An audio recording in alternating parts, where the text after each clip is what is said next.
শেওরানী সাংবাদিকতা পুরস্কার পেলেন দৈনিক আজাদীর চিফ রিপোর্টার হাসান আকবর। প্রিন্ট মিডিয়ায় সেরা প্রতিবেদনের জন্য তাকে এই পুরস্কার দেওয়া হয়।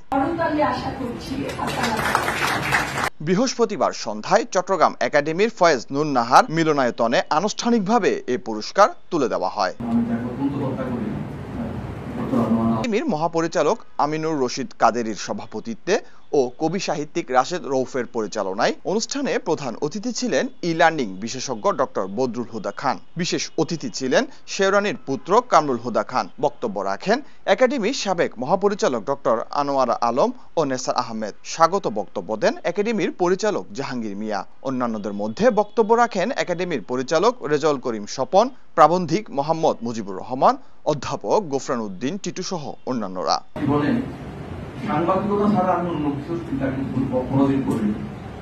সভাপতি ও প্রধান অতিথি পুরস্কারপ্রাপ্ত সাংবাদিক হাসান আকবরের হাতে সম্মাননা স্মারক, সনদ ও নগদ টাকা তুলে দেন।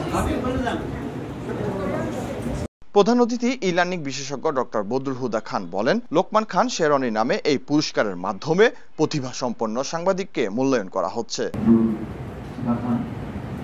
সাংবাদিক হাসান আকবর তার প্রতিক্রিয়ায় বলেন, তিনি আজাদীর হাসান আকবর হিসেবে পরিচিত হয়েছেন। সাংবাদিকতায় এতটুকু পাওয়ার পিছনে তিনি আজাদীর কাছে কৃতজ্ঞ।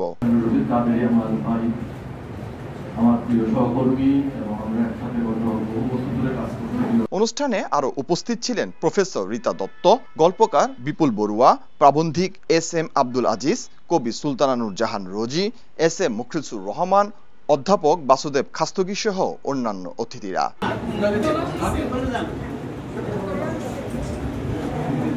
News desk, Bangladhara, Chittagong.